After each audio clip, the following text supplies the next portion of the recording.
Shalom. Shalom. Sehat semua? Amin. Ditoleh kanan kiri, masih hidup dah? Jangan-jangan selama ini ke gereja tapi hatinya sudah mati, ya dong, kan kita tidak tahu ya. Tapi ketika tadi saudara memberi persembahan kepada Tuhan, saya perhatikan gitu. Tiba-tiba ada sesuatu yang menggelisahkan saya. Kalau saudara tahu, saya pernah lihat orang itu antri sembako, panas-panas gitu, antri, tapi wajahnya sumringah semua, panas-panas. Nah, dapatnya mungkin cuma 5 kilo, ya toh, tambah minyak 1 liter, ya toh, tambah gula 1 kilo. Antri, panas, tapi sukacita. Kenapa saudara kalau antri ngasih persembahan curang kabeh? Nah, itu wajahnya itu kayak kates, kayak susah gitu. Padahal sih dileboknya memang 5.000. Ya, tapi susah. Tak beritahu ya, Yesus itu ketika di bait Allah dia tidak tertarik dengan imam-imam yang melayani. Pasti macak ya itu dengan semua. Betul? Tetapi Yesus ketika di bait Allah dia tertarik dengan apa?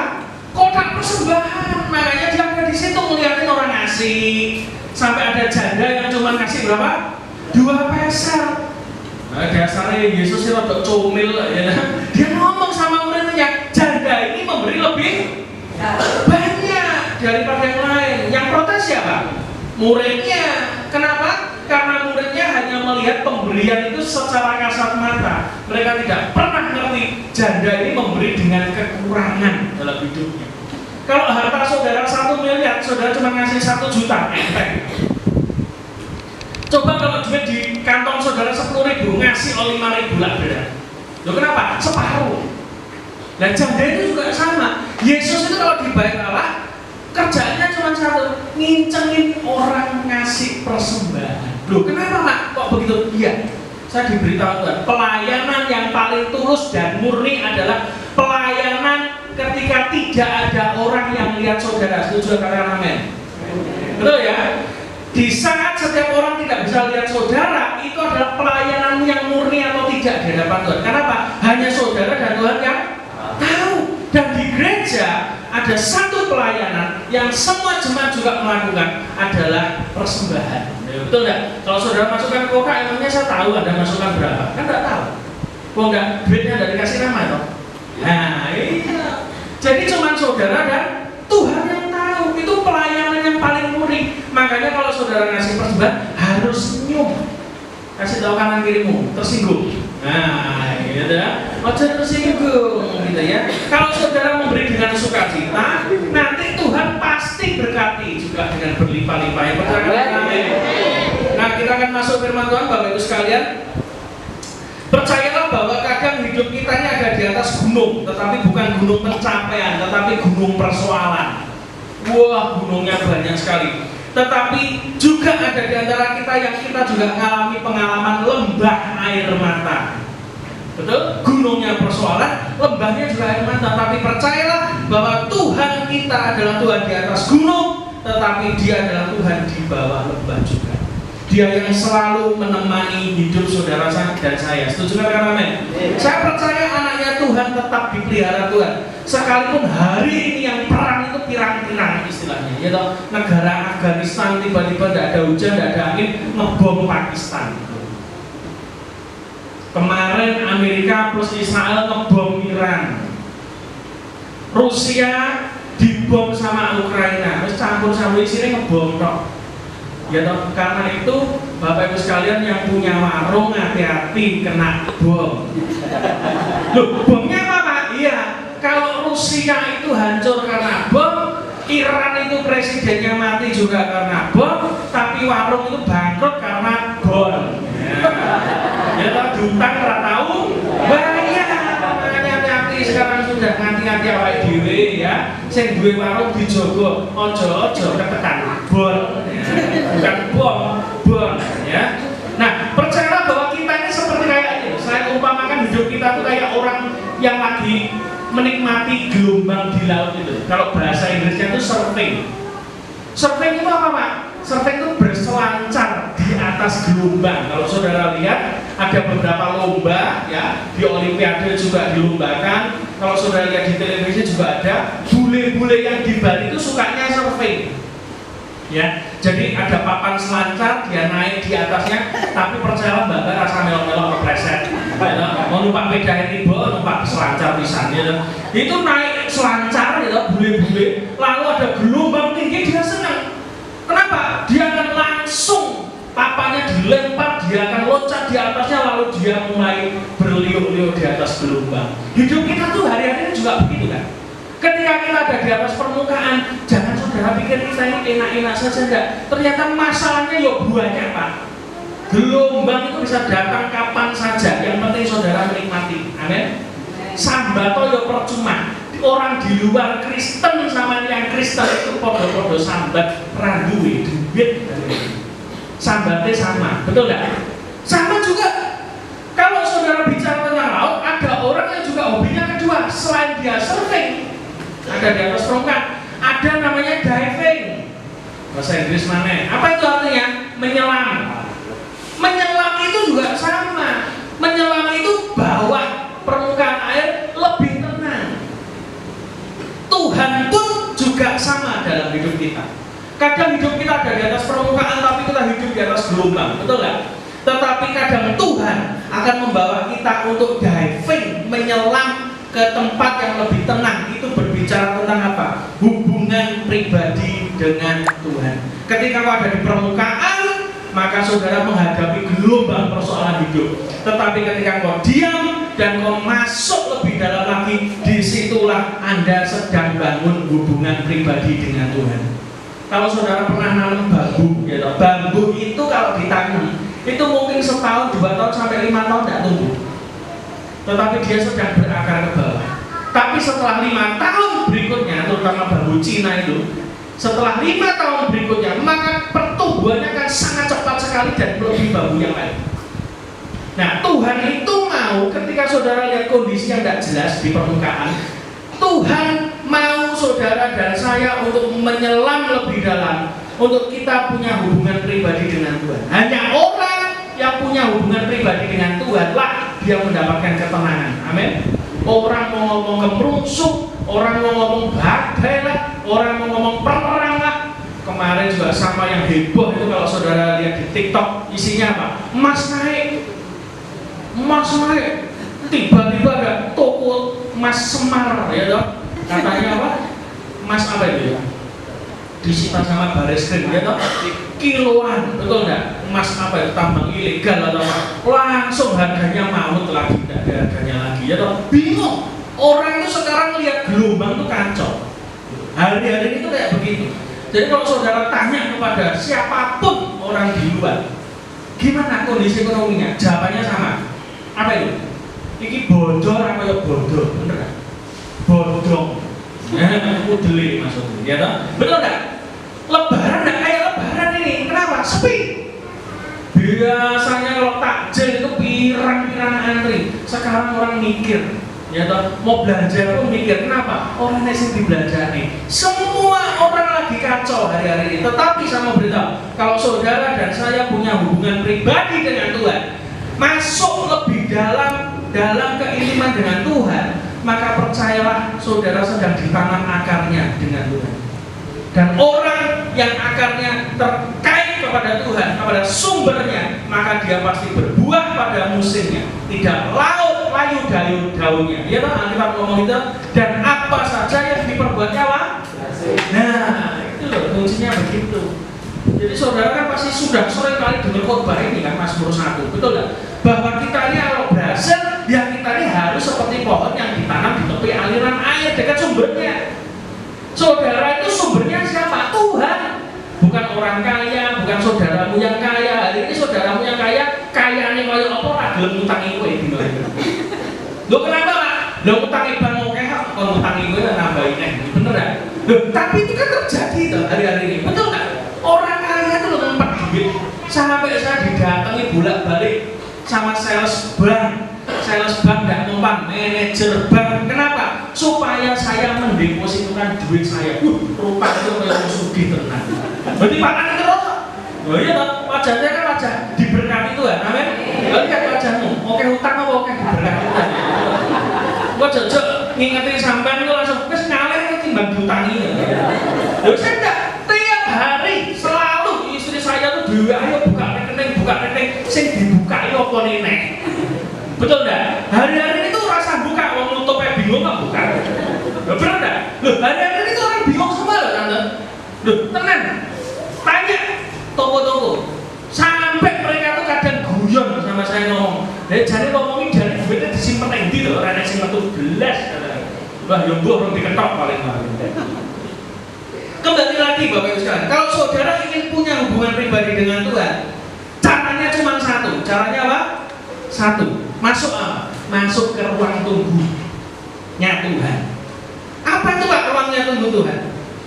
Ruang tunggu itu adalah berbicara tentang salah satu masa atau momentum di mana saudara sedang menantikan Tuhan. Alkitab berkata apa? Orang yang diam di dalam Tuhan, ya toh? Orang yang berdiam di dalam Tuhan, dia akan mendapatkan kekuatan yang baru.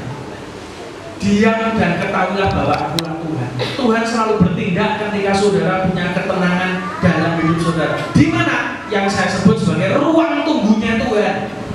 Ruang tunggunya Tuhan ini ternyata berbicara tentang banyak hal dalam hidup kita.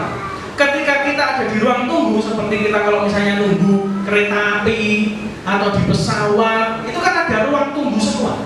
Betul enggak? Atau naik bis di terminal, sekarang disediakan banyak ruang tunggu. Tetapi saya mau beritahu, ketika saudara ada di ruang tunggu itulah, saya mau beritahu, sama seperti hidup saudara, maka kadang emosinya muncul. Apanya yang muncul? Emosi. Kenapa emosinya muncul? Karena tidak sabar. Lihat, saudara, orang-orang yang antri di bandara itu, pesawatnya delay 1 jam, masih bisa nunggu. Lalu diumumkan lagi, delay lagi setengah jam, masih rada pegel. Delay lagi 1 jam lagi, lama-kelamaan apa?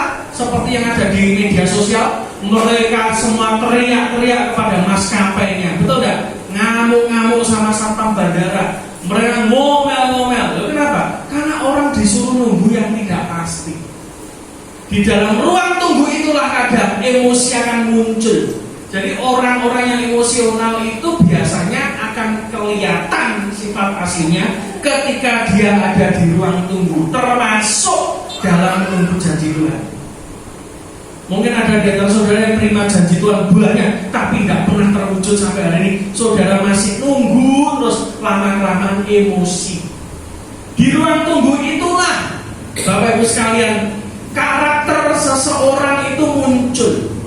Orang yang kelihatannya baru datang, sopan, ya ramah, terus duduk di ruang tunggu setengah jam masih oke, 1 jam mulai gelisah, 1,5 jam mulai umek, tiba-tiba emosinya meledak, dan itu adalah aslinya orang itu. Betul? Di ruang tunggu itulah kadang Tuhan menunjukkan kepada saudara dan saya sifat aslimu.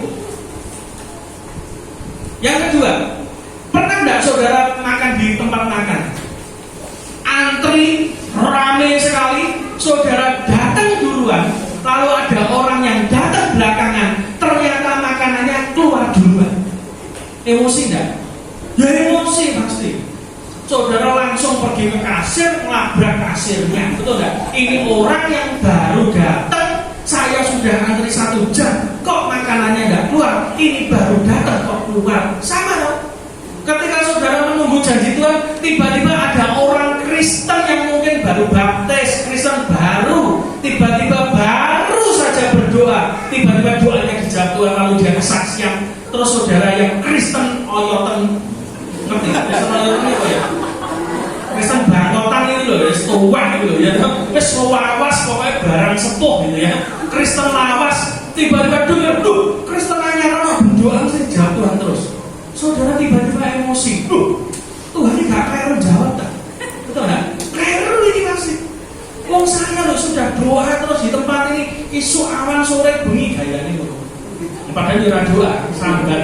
Bedanya doa dan sambat itu apa? Kalau doa itu ngobrol dengan Tuhan, kalau sambat ngeroweng terus. Nah, makanya Tuhan itu tidak melayani orang sambat, melayani orang berdoa.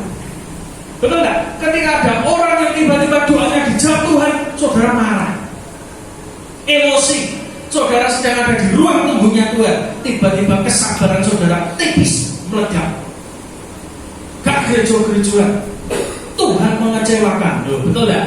Banyak yang kita alami seperti itu. Yang kedua, ketika saudara dan saya di ruang tunggunya Tuhan, kadang terjadi apa? Kepanikan, nggak pasti.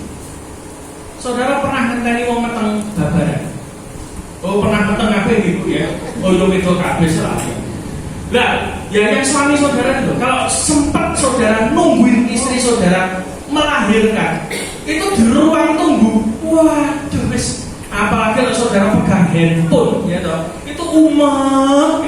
Loh, kenapa? Gelisah, panik, nunggu ini bayinya lahir ini, sehat apa enggak? Sesar apa tidak? Normal apa tidak? Kita tuh jadi panik ketika ada di ruang tunggu. Banyak di antara kita juga itu. Kenapa? Kok panik? Karena tidak pasti kondisinya. Kadang Tuhan mengizinkan kondisi-kondisi yang tidak pasti itu datang dalam hidup saudara, membuat saudara kadang panik, bingung. Orang Jawa ngomong apa? Gupuan. Makanya rumusnya Ki Semar itu katanya ojo kagetan, ojo gumunan, ojo gupuan. 3 hal. Dikit-dikit kaget, meledak musiknya berdua der, gitu. Terus kagetan, gupuan, apa gupuh, ngambil keputusan salah terus, ya toh. Itu kan terjadi kayak begitu kan? Ketika disuruh nunggu Tuhan, kita tidak sabar, utang dhisik, akhirnya saudara terikat dengan utang. Bendino diparani pacarmu terus, Bang Kikil, ya toh. Diparani sampai saudara delik-delik, ya toh. Kan ada kayak begitu, enak, di Nganjuk banyak ya, katanya. Wah, kayak tak pikir satu bantok, itu kan gitu toh. Setiap hari diapel terus kalau Bang Kikil, ya toh. Ya ini kenapa? Ya karena saudara panik. Nunggu janji Tuhan kok nggak pasti. Pernah dong ngalami kayak begitu. Akhirnya saudara mencoba menolong Tuhan dengan caramu dan salah. Yang ketiga, yang terjadi di ruang tunggu itu apa? Di ruang tunggunya Tuhan, bingung. Ini jawaban Tuhan tuh gimana sih? Ini orangnya bisa bingung, bisa gelisah, gitu, nggak pasti, gitu. Di depan ada 2 peluang, dia harus milih. Tanya Tuhan juga dijawab-jawab, gitu. Orang itu bisa bingung. Orang yang tadinya normal bisa ngambil keputusan dengan baik. Ketika dia diperhadapkan pada ruang tunggunya Tuhan, menanti janji Tuhan, di tengah situasi kondisi kayak begini, tiba-tiba bingung. Orang sudah nggak bisa mikir yang benar sama yang salah, yang baik dan yang jahat, nggak bisa mikir. Kenapa bisa begitu? Iya, karena memang menunggu jawaban itu nggak gampang. Menunggu jawaban itu nggak gampang. Saudara pernah mengalami utang bank, ya, utang kredit bank. Saudara itu kalau butuh kepepet, masukkan sertifikat ke bank, saudara itu pasti mau bermantri ini terus, betul nggak?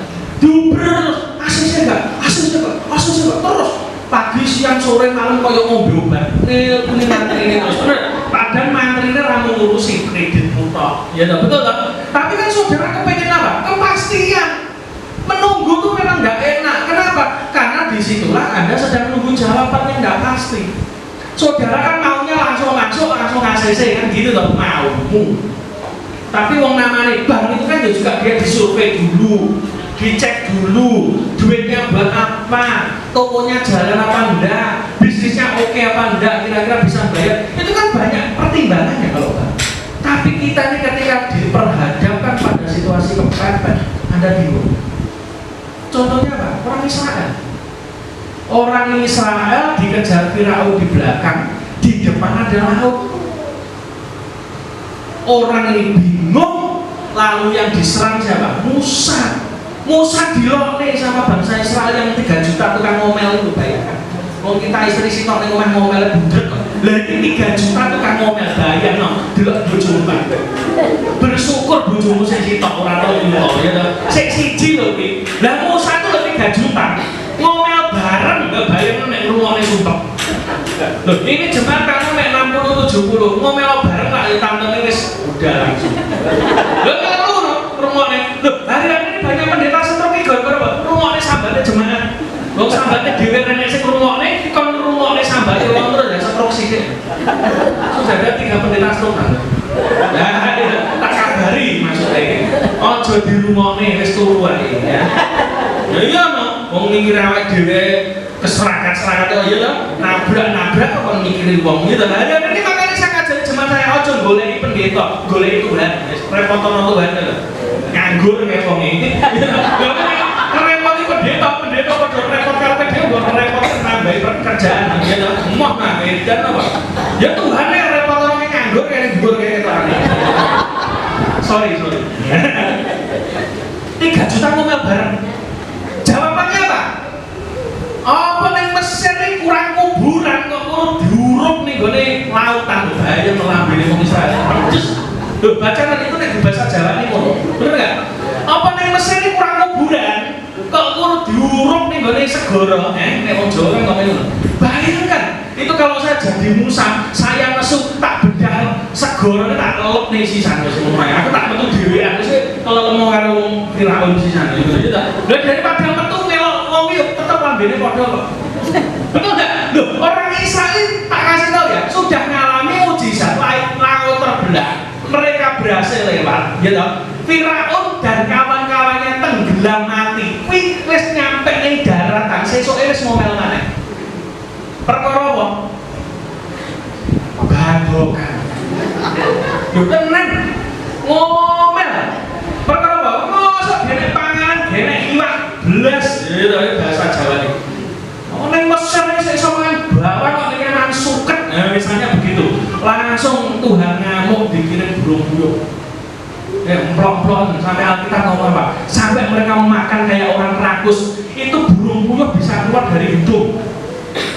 Aku bayang nih, dasi manuk puyuhnya rata gede. Tapi ini nyerongan nih, ini kan ini beda, nyupil karo manuk kan gak jelas. Bayangkan itu makannya corongnya piye, aku gak ngerti. Kok iso sampai metu nyerongan burung-burung ning irung ini corone piye? Itu ada di Alkitab loh.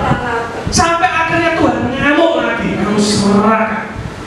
Ya toh, sik kurang maneh dikirim nih hujan mana loh. Ya toh, orang enggak pernah makan mana, mereka loh makan mana. Dulu saya pikir host ini mana? Dulu waktu saya masih sekolah minggu, ya toh perjalanan khusus. Ini roti ini Tuhan, oh tiba-tiba duduk roti ini pabrik. Lali ya. Ternyata enggak, itu mana tuh kayak butir-butir begitu, lalu dikumpulkan, diolah, dimasak. Loh, mereka tuh ngalami mujizat, ngelak, bengok-bengok mana? Musa nasuhnya pentung watune, dua langsung ngoncrot badannya betul. Loh, Tuhan tuh kayak begitu. Itu sudah ngalami mujizat, diselamatkan, ngomel. Loh, karena memang menunggu masuk tanah perjanjian itu sumpah suwe, ya toh budek. Saya ini sampai mikir, bayang no ya, misalnya 3 juta, jadi kasarannya lah kita ngomong, mules mencret mising bareng, nggak bingung perane, ayo neng di jajan. Tapi kan di Alkitab nggak ditulis. Lah orang segitu ngatur kayak begitu loh, apa gak kurang sabar Musa? Bener gak? Makanya Alkitab berkata, Musa itu orang yang paling sabar. Ya walaupun dia sempat marah karena mentok waktu ya, tapi Tuhan yang marah juga. Tapi itu yang terjadi ketika saudara dan saya ada di ruang tunggu ngomel terus. Kapan didoane orang dan terima jawaban? Ya, kita ini ngomel terus. Ada enggak contoh di Alkitab orang-orang yang menunggu? Ada. Yang pertama, orang-orang yang di Alkitab yang mereka masuk ruang tunggunya Tuhan dan ternyata mereka gagal. Orang ngomong enak loh, menunggu tuh enak, kita duduk diam di kaki Tuhan jajaran. Loh, orang itu wis kulino umek obah, ya ora obah ora mangan, dikongkon meneng ora bakal iso. Betul enggak? Loh, diam itu kok pikir enak jajaran. Kamu diem mau nunggu 2 jam, wis rasa suwi-suwi nunggu bis. Anda naik bis, nunggu bis yang Anda inginkan, bisnya nggak datang-datang. 2 jam, 3 jam, tak jamin saudara keluar terminalnya dan menggirakan. Loh kan nggak sabar. Ternyata orang ngomong menunggu itu pekerjaan gampang, orang nyampol-nyampol. Ternyata tidak bisa. Banyak orang gagal pada waktu dia nunggu. Contoh yang pertama, Abraham dan Sarah, karena mereka masuk ruang tunggunya Tuhan, terima janji Tuhan, mereka tidak sabar, panik, dan akhirnya mereka salah ngambil keputusan. Mereka mengambil Hagar sebagai penerus keturunannya. Mereka mencoba menolong Tuhan, ya toh? Bahaya kan? Kalau saya baca ini, saya kadang diskusi sama Tuhan. Tuhan, Abraham dan Sarah jadi orang salah. Loh kenapa? Iya, Abraham itu loh, umurnya 75. Dia terima janji Tuhan baru umur 100. Ismail. Selama penantian ini kan Tuhan tidak ngasih tahu kapan anakmu metu. Benar nggak? Loh, kalau misalnya saudara naik mobil perjalanan, ya toh, lalu saudara tanya sama saudara, ini tekannya jam piro? Oh, sak jam mana sih? Lah, itu ngerti. Berarti ada patokan, Anda tidak perlu nunggu lama. Berarti 1 jam lagi nyampe ke kota itu. Abraham terima janji Tuhan, tidak dikasih tahu kapan anaknya umur piro. Jadi Abraham dan Sarah ini wajar kalau dia salah sebetulnya. Kenapa? Menunggu di dalam ketidakpastian. Mungkin awal-awal ketika dia terima janji Tuhan, Abraham, kamu akan mendapat keturunan. Keturunanmu akan seperti pasir di laut dan bintang di langit. Kalau kamu bisa ngitung pasir di laut dan ngitung bintang di langit, demikian pula keturunan bisa dihitung. Tapi kan tidak bisa dihitung. Saudara tahu, saya membayangkan secara manusiawi. Abraham begitu terima janji Tuhan, Alkitab berkata apa? Dia sudah mati pucuk, mandul. Wis raiso, wis corone itu wis ora nek bensin ya toh. Sarah sudah mati juga. Menopause. Ya. Sudah enggak ada haid sama sekali. Sudah enggak mungkin ada kemungkinan punya. Saya membayangkan ketika jadi Abraham nunggu ini nunggu ini. Dia terima janji Tuhan, dia percaya. Wah, tiap hari mungkin loh ya. Wong jenenge wong Timur Tengah ya. Golek jenenge jamu tongkat alit. Mungkin sing lanang-lanang aku ya. Jamu wah, kuku Bima TL sing iso grung. Pokok itu jamu iki bendino. Lho terima janji Tuhan mesti mana? Bener enggak? Itu malah kasarannya itu sih berbagai macam gaya sampai piye carane meteng. Mbok bojone dolan kasur rek opo nih wis kowe diutangane sampai dia punya anak dan tidak punya anak. Lho piye jajal. Ya setahun pertama oke. Jajal maneh. Ngono, ya ta Abraham. Golek jamu yang eneh. Sing rada tengah ning Mesir sithik biasane enek ya. Mbok jamu apa jenenge ya ta? Pasak bumi apa pasak ril gak ngerti. Pokoke digoleki. Ya ta, dia langsung wah, bikin anak lagi tahun kedua orang metu anaknya. Orang kalau sudah 2 tahun, 3 tahun nunggu terus sampai sekian puluh tahun, ya wajar loh. Akhirnya mereka diskusi loh, berdua soal iki piye ra iso nggih gaya apa wis boyok dheken. Wis ora wis tuwa. Mbok ora ale iki boyok wis kram iki to carane ngono ya to. Abraham aku wis ngewel dengan padha. Wis dine wis jajal wis jukun Hagar. Ambil Hagar, tiba-tiba mana tenan. Loh, itu tidak sengaja. Loh, saya membayangkan Abraham ini, Allah, Hagar swidak ya ora sing anak mungkin. Loh, jajal pisan kok mana? Ayo coba kalau saudara jadi Abraham, apa gak saudara ngejak guyon Tuhan? Loh, kalau Sarah ra iso, lah kalau Hagar pisan jadi. Loh, benar enggak? Benar enggak? Pasti Abraham berkata apa? Ini dari Tuhan nih. Dari Tuhan nih mau anak. Lah dumek sithik meteng. Loh, iya toh? Lah Sarah dulu mulai gak iso meteng. Bener gak? Wajar. Tetapi karena mereka masuk ruang tunggu dan mereka gagal, panik, ambil keputusan salah. Orang yang suka coba-coba mesti jatuh dalam percobaan. Ingat ya, saudara nunggu janji Tuhan, jangan coba-coba, mesti jatuh dalam berbagai percobaan. Jadi orang yang suka jatuh dalam berbagai percobaan mesti coba-coba sing aneh-aneh. Eling-eling. Yang kedua, contoh orang yang gagal. Maria dan Marta diuji Diuji kesabarannya ketika Lazarus sakit dan dia mengutus orang kepada Yesus memberitahukan Lazarus yang lokasi sakit. Tetapi Alkitab berkata Yesus sengaja tinggal di kota itu dan tidak menemui Lazarus sampai akhirnya Lazarus mati. Ketika Yesus datang, Maria nangis ngomel. Marta juga datang ngomel yang sama. Andai kata kok di sini saudaraku tidak akan mati, betul tidak? Orang yang menunggu itu tidak enak. Mungkin ada di antara saudara yang hari ini juga sama. Anda merasakan bahwa Tuhan sudah mendeadline hidup saudara sampai janji itu tidak ada. Mungkin saudara komplain sama Tuhan, sudah terlambat, tidak bisa, sudah terlanjur mati, nasibku sudah terlanjur mati, keuanganku terlanjur mati. Saya mau beritahu, bagi Tuhan tidak ada kamu mati. Sekalipun orang ngomong itu terlambat, tapi kalau ada Tuhan, maka yang mati bisa hidup. Jangan katakan amin. Kasih tahu kanan kirimu, dompetmu mati, hari ini bisa hidup. Tokomu mati, hari ini bisa hidup. Ekonomimu mati, hari ini bisa hidup. Jangan katakan amin. Tidak ada satupun yang bisa mematikan kalau Tuhan ngomong hidup. Hidup kita bergantung dari perkataan Tuhan. Ketika Yesus datang kepada makamnya Lazarus, dia berkata, gulingkan batunya. Yang protes siapa? Marta. Padahal tadi Marta sebelumnya ngomong apa? Aduh, kenapa di sini saudaramu udah mati? Nangis. Tapi ketika Yesus akan buat mujizat, maka orang pertama yang jadi penghalang siapa? Ya tukang ngomel ini namanya Cik Marta ini. Jadi Cik Marta ini. Wah ini ya Cik Marta ya sekarang. Semoga tidak ada Cik Marta tekanan. Ya betul nggak? Marta ngomong apa? Wis mambu 3 hari. Loh, katanya mau dibangkitkan. Setelah mau dibangkitkan kok malah protes. Wis mambu. Makanya kalau saudara itu ditolong Tuhan, rasa kok takon. Amin. Yono gitu, percaya yakin gitu. Urusan Tuhan, caranya itu urusan Tuhan. Kate waktune digolek nih, waktune ditumplek nih, gitu. Terserah Tuhan, yang penting Lazarus hidup gitu. Yang penting duitmu hidup, ekonomimu hidup, tokomu hidup, pekerjaanmu hidup, bisnismu hidup, sudah beres.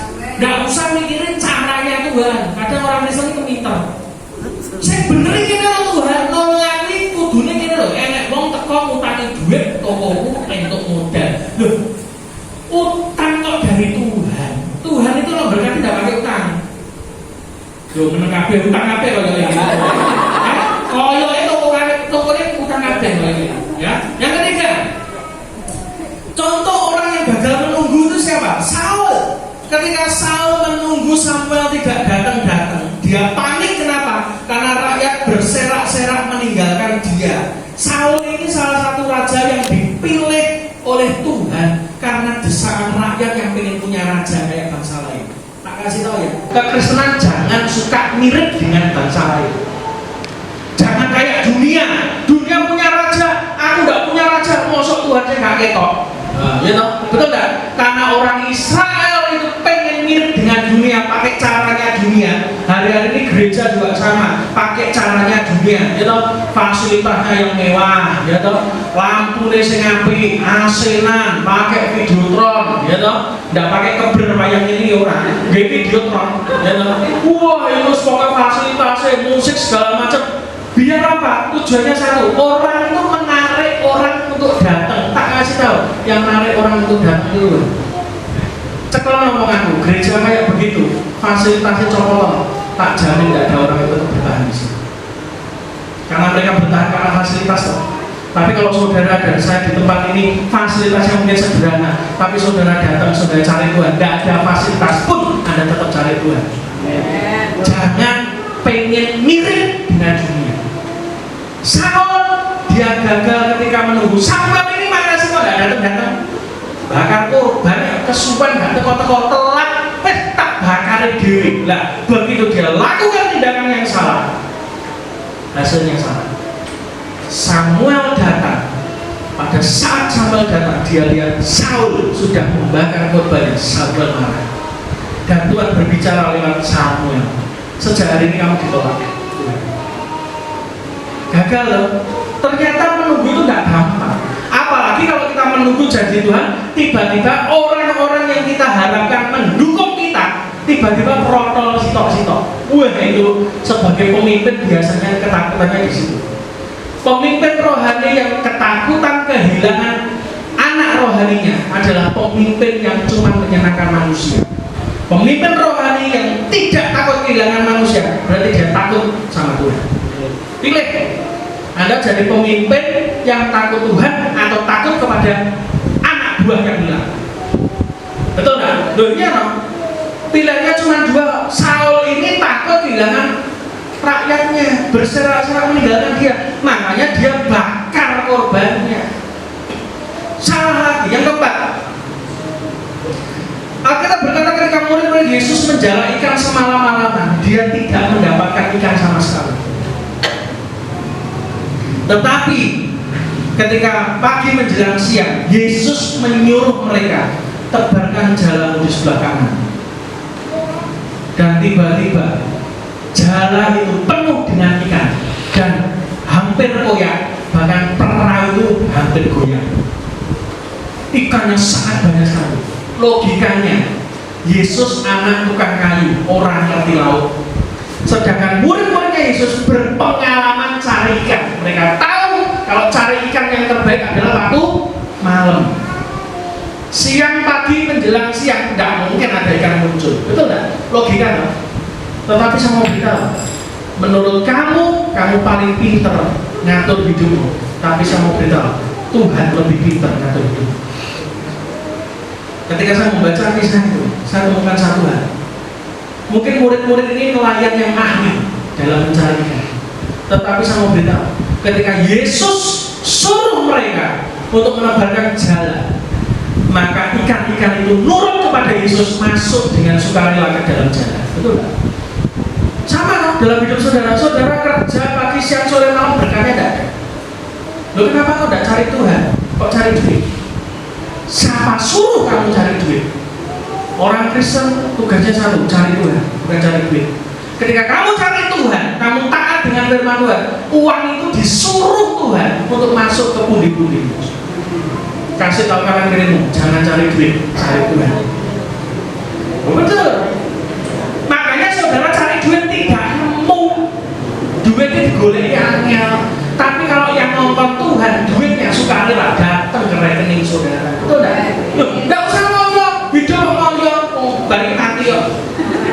Loh, siapa nanti rudal kasarnya nganjuk kan kita. Loh, orang ngerti loh kita.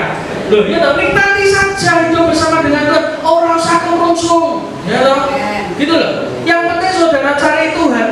Sepinter apapun saudara bisnis, tetap kalah sama yang menciptakan bisnis, yaitu Tuhan. Sepinter-pinter yang murid Yesus cari ikan, tetap pinter Yesus karena dia menciptakan ikan. Gitu loh. Ngerti enggak? Jadi berkat itu datangnya dari Tuhan. Bukti kedua siapa? Petrus. Petrus ini ditagih sama orang-orang Farisi, dilokne, gurumu gak bayar pajak kan? Ya toh, dilokne begitu. Lalu tiba-tiba Yesus ngomong, mancing kok. Ikan pertama yang kamu pancing, buka mulutnya, ada apa? Duit. Ada uangnya. Itu bayar. Saya mau beritahu buat saudara, dalam mulut ikan selalu ada uang. Saudara, ikannya Tuhan, betul tak? Kita ini disebut penjala manusia. Lah saudara, sebelum masuk gereja kan Anda ikan dijala oleh pendeta, ya, dijak tonggomu, jak dulurmu untuk datang kepada Tuhan, betul tak? Loh, kita ini kan ikan semua ini. Mangapa enak duitnya? Ambil gula, mangapa? Nah, loh, arti rohaninya apa Pak? Artinya apa?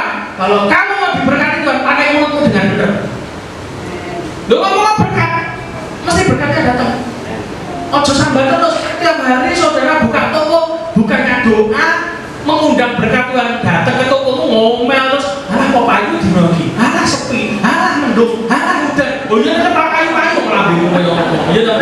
Loh, mulutmu itu ada uangnya, gitu loh, ada berkatnya. Ngomong, mau pakai mulutmu itu bisa menghasilkan uang, gitu loh maksud saya. Loh, betul enggak? Lah nek wajahmu wis ramayok nih Ramadan ngadelke lambemu sing apik. Itu lho bahasa Jerman mungkin ora. Loh, betul tak? Loh, kita ya. Nek diomong hebat ya ora. Loh, kemampuan kita cuma satu, kuasa Tuhan. Bener enggak? Loh, persaingan banyak loh hari ini. Kerja apa nek saingan. Enggak kayak dulu. Dulu saudara bakul pecel si jindil satu pro ya kowe. Loh, sekarang tiap jalan, tiap gang, tiap rumah bakul pecel ini merah payu dipangan dhewe. Bener enggak? Loh, betul tak? Loh, makanya saudara pakai kuasa firman dalam mulutmu ada duit. Nah, mengapa? Mengapa sana kau? Mengapa? Ambil arainan. Percayalah bahwa ketika saudara masuk ruang tunggunya Tuhan, karakter asli itu akan muncul. Amin. Saya cerita berapa bulan, bahkan tahun lalu ya, saya terakhir sini, Oktober November saya diperintah Tuhan apa? Berhenti, nggak boleh khotbah. Wah, aku cancel termasuk AI juga, gerejanya kena pisah soalnya. Saya cancel 21 gereja. Maaf, saya tidak bisa, Oktober November saya cancel karena apa? Tuhan suruh saya diam, nggak boleh kemana. Pada waktu saya terima pesan itu, saya komplain sama Tuhan, Tuhan, ini gereja-gereja banyak gereja baru loh, yang muda. Ini kok dipikir ini pendeta ngawur, ya lagi diundang pisan habis cancel, gitu. Wah, saya doa, tiba-tiba kamu terus ngomong, kamu manut pekerjaanku atau manut aku yang ngasih pekerjaan kamu? Manut gue, ya sudah cancel. Akhirnya saya cancel, saya WA satu-satu, aku juga saya cancel. Terus Pak, semua GPDI, oh, Pak Mentik ada ya? Pak Mentik, itu juga kena cancel juga. Tak cancel juga, Bu Paulus Kediri GPDI juga semua tak cancel. Saya tidak tahu apa yang terjadi karena saya pernah cerita di tempat ini 2019 November 2019 saya pernah ketipu rumah di Surabaya, pembelian rumah kepada mafia 1,5 M bilang, pernah cerita kan? Dan belum kembali kan sampai ini. Ketika saya Oktober November diam, di pertengahan Oktober akhir, tiba-tiba ada seorang manajer bank dari Nganjuk, Omai dia tiba-tiba datang ke rumah, cerita, konseling, lalu saya doakan dia, selesai. November awal, tiba-tiba dia hubungi saya. Dia ngomong, Pak Pendeta, ini ada ruko sangat murah sekali, orangnya butuh banget.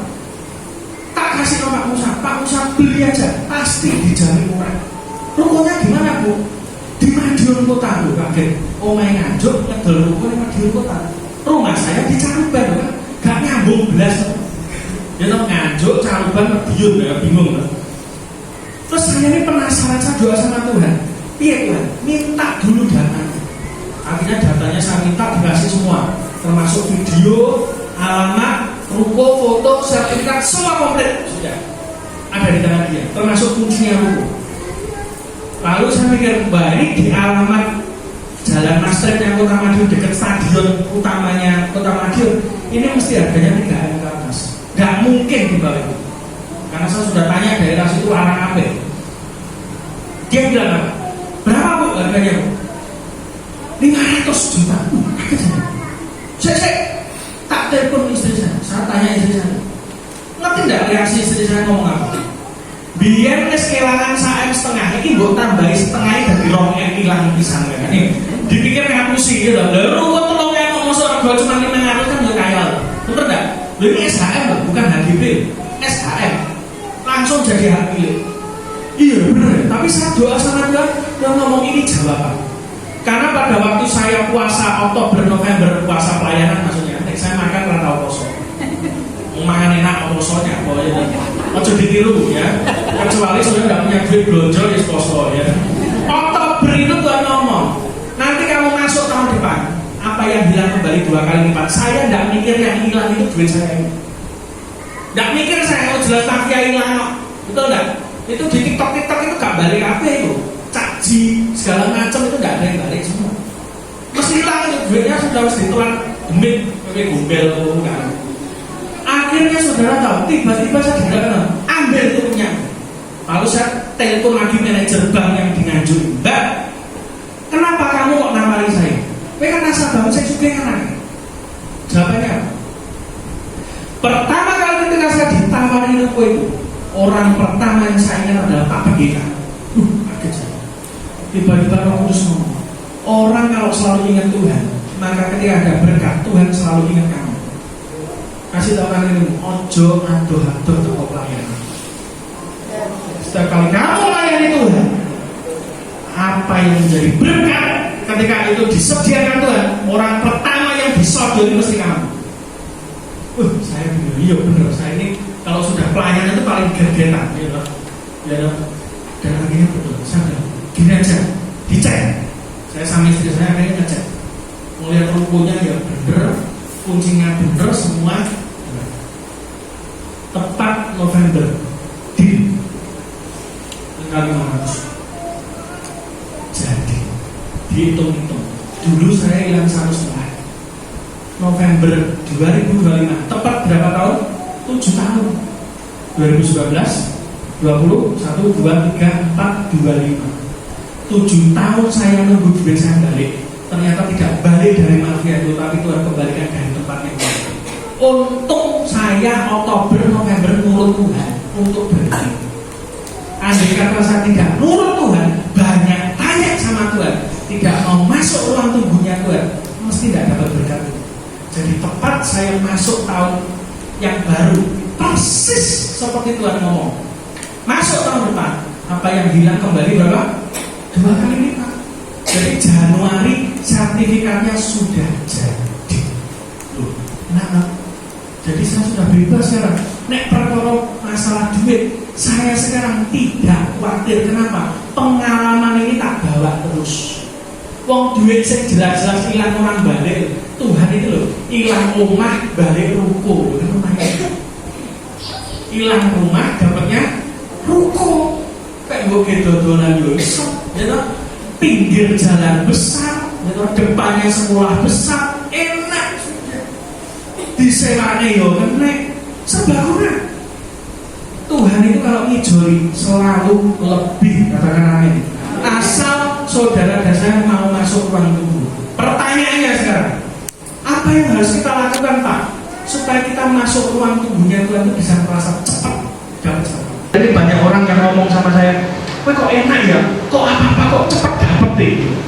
Kemarin saya lagi doa Tuhan, ini transport jemputan jemaat ini sudah 5 mobil, ya toh? Madiun 2, Caruban sudah 3, ya toh? Kita keluar duit sekian untuk transport saja jemputi jemaat. Sampai Tuhan gimana? Tiba-tiba tadi ada orang yang ngomong sama saya, aku pengen nabur di tempat lah, ya enak. Makanya saya paling senang kalau orang WA itu, aku mau nabur di tempatmu lah, ya senang. Tapi nek suamiku sakit butuh duit, ada kayak dia butuh duit ya lah. Saya paling senang itu, ya lah. Itu kan WA yang paling kita senangi ya. Aku pengen nabur temanmu lah, sih sukacitaku melimpah. Tapi nek sing bolong-bolong ngapusi kan guys, mumet das. Ya kan butuh ini kecelakaan, sikile moncor-moncor foto dikirim ada. Wes aja mbok peduli ning ngapusi kuwi, wes. Itu foto dari Google dikirim ke kamu. Ya toh. Jadi belajar untuk kita cerdas dari ojo ngapusan. Cerdik seperti apa? Ular. Tulus seperti ojo kuane. Cerdik seperti merpati, goblok. Cerdik kok koyo merpati, ora cerdik nang goblok. Ya. Tapi tulus seperti ular. Lah pelicik jenenge iki balik. Wing ngapusi wong liya mesti. Jangan kebalik ya. Tulusnya seperti merpati. Itu tulus. Makanya merpati itu enggak pernah kepahitan orang duwe pedung. Lah saudara kan pedung pirang-pirang. Pahit terus satu dino aja pahitan opo ya wis pokoke itu. Tapi kalau ular itu harus cerdik. Jangan kebalik ya. Kuncinya ayat terakhir.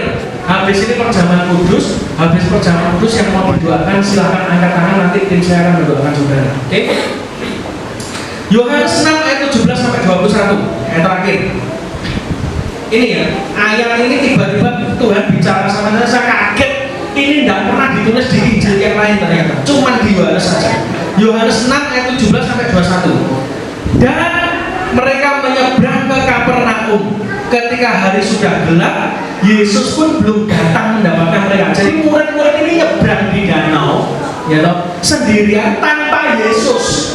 Yesus ditunggu tidak datang-datang. Sama saudara dan saya hari ini. Kalau saudara sedang menunggu janji Tuhan, saudara pun juga mengalami yang sama toh. Nunggu terus, Yesus kok tidak datang-datang sih? Terus berikutnya, sedang, catat baik-baik, laut bergelora karena angin kencang. Sesudah mereka mendayung kira-kira 2-3 mil jauhnya, mereka melihat Yesus berjalan di atas air mendekati perahu itu. Mereka ketakutanlah mereka. Tetapi Ia berkata kepada mereka, apa? Aku ini, jangan takut. Maka mereka mau menaikkan Yesus ke dalam perahu. Garis bawahi kata itu ya. Mereka mau menaikkan Dia, yaitu Yesus, ke dalam perahu. Dan garis bawahi kata seketika. Seketika itu juga perahu itu sampai ke pantai yang mereka tuju. Ada yang aneh enggak? Tak baca ulang-ulang Roh Kudus, kalau baca itu, baca dulu. Bandingkan dengan Injil yang lain. Injil yang lain nggak ada kata ini. Yang ayat 21 nggak ada. Ceritanya ini, murid-murid ini disuruh Yesus nyebrang lewat danau sendirian. Yesusnya nunggu, nggak datang. Mereka sudah naik perahu. Tiba-tiba di tengah jalan ada gelombang, angin kenceng. Bayangkan, itu kan perahu bukan pakai mesin, manual, pakai dayung. Betapa lelahnya dia ketika nunggu Tuhan, tiba-tiba ada badai. Sama, saudara nunggu janji Tuhan, pertolongan Tuhan, yang datang bukan Tuhan yang nolong, tetapi malah apa? Badainya lebih besar. Rumah tangga geger, pekerjaan bangkrut, apalagi utangnya numpuk. Itu kan badai semua. Saudara nunggu janji Tuhan, Tuhan tolong, kok yang datang malah badai. Ini murid-muridnya juga sama ngalami kayak saudara. Tiba-tiba angin kencang datang, mereka gayung terus. Bayangkan betapa capeknya mereka. Tiba-tiba di tengah titik itu, mereka melihat Yesus. Ingat ya, Yesus datang tidak pernah terlambat. Kairos Tuhan datang kapanpun, selalu tepat waktu. Di saat kamu mau tenggelam, Yesus datang. Karena apa? Mereka ketakutan. Kena badai, tiba-tiba Yesus berjalan di atas air.